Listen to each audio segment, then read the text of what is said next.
There are days when you produce mushrooms easily. There are days when you just lay in your crop, you spawn like we were discussing earlier. You just spawn in your mushrooms, germinate without a problem. But there are days when you spawn and contamination hits you. You lose, if extreme cases do prevail, you can lose even 100% of whatever you invested, and that's really a drawback. And looking at our economy, looking at the way things are within our nation, any cent that you really invest, you want it to, to give you something back. So the other key challenge that we're also facing is to do with making sure you don't have contamination happening. Let's just discuss. We discussed earlier what materials we are using for producing for growing our mushrooms, for building our mushroom structures. We said grass. Grass is biodegradable. There comes a point within the usage of grass that you find you can no longer use grass. It's no longer tenable. You can no longer continue using the same material. You need to change. If you don't know, this same grass may present the challenge of being the source of your contamination, right? So trying to move away from contamination, the key issue that I would urge everybody that's trying to get into mushrooms to address is obviously to get good training, right? You require somebody that understands what mushroom production is all about within Zimbabwe. Then they are the right sort of person to hold your hand and to tell you, do this and do that, prevent this and prevent that. They will be able to help you to circumvent the issue to do with contamination. Because when we're talking about contamination, yes, the materials you use for constructing the mushroom house can be an issue. You also have the substrate that we discussed earlier. If you acquire it badly, if you don't get it from the right source, that's one. Two, if you don't acquire it correctly, because as much as I discussed cotton material, you also have many materials that come from the fields that can be used as mushroom substrate. You have your maize, you have your let's call it maize stover, you have your soybean stover, you have your wheat straws, you have your barley straws, you have your groundnut shells, even the groundnut plant itself. All these materials are essentially plant remains, crop remains that are taken off the field into mushroom production.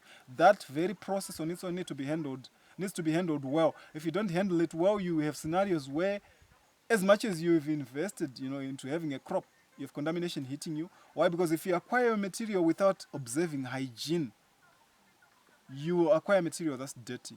You will start off on a minus already. So all of these are challenges that essentially every mushroom farmer should be aware of, because if you don't do these things well, the next challenge that I'm going to discuss is not even an issue for you, because you will have nothing to hit the market with. The last challenge, obviously, is to do with marketing your crop. Mushrooms are very perishable. You harvest them right now. Within about 3 hours, they're already deteriorating if they're not refrigerated. Now, when I'm talking refrigeration, you want to allow your customer to be the one to refrigerate your product, not yourself. If you harvest your mushrooms and you put them in the refrigerator and then you take them out and try to move them, whilst they are not refrigerated, you're already reducing the quality of your product. You're already reducing the shelf life for the guys that are going to keep your product trying to move it on the shelf. So, that said, it's a challenge for every farmer that's trying to grow a perishable such as mushrooms to be able, one, to provide conditions that allow your product from point of harvest to point of sale within the best suitable setup. Within the best suitable setup, let's just call it the cold chain, to maintain the cold chain. That said, your location matters. Where are you when you're trying to set up your project? Most people want to set up these projects anywhere. You should be as near the market as possible. You should be as near the source of substrate as possible. So these are challenges that anybody that's trying to get in should be able to solve. Then the last challenge that I'll discuss, apart from the market, pertains water and its use. Let's just call it the water development when it comes to mushroom production, because you look at mushrooms, they are like 90% water. They require a lot of water during their cycle. You need water to pasteurize, that's to prepare your substrate for spawning. You need water for maintaining hygiene during the spawning process itself. You need water to maintain humidity whilst your mushrooms are growing. So you also need water for your workers, whilst they are doing the work. At times you want to maintain their hygiene, proper hygiene for them, for the contamination issue not to be so much an issue, because you could also have people harboring contaminants, within your production cycle. So water is also key. But when it comes to water, it's not easy to just say I'm near a river, so I'm going to get water from the river and use it for mushroom production. You need to develop that water, by which I essentially mean you need to be able to pipe that water, put it in a tank, allow it to flow, into its point of use. You see, so if you can't do that, at least you need to put a program in place to allow you to be able to do that. Because with most farmers, they try to do mushrooms, but they don't have developed water sources. They don't have developed water resources. And as a result, they end up either punishing their labor, or they end up not being able to produce as much as they were supposed to.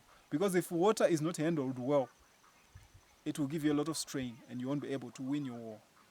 Let's just end it. We're essentially at a dump site where, after removing the mushrooms, after taking the mushroom value that we normally start this project with in mind, this is where we just come and throw what we don't require away.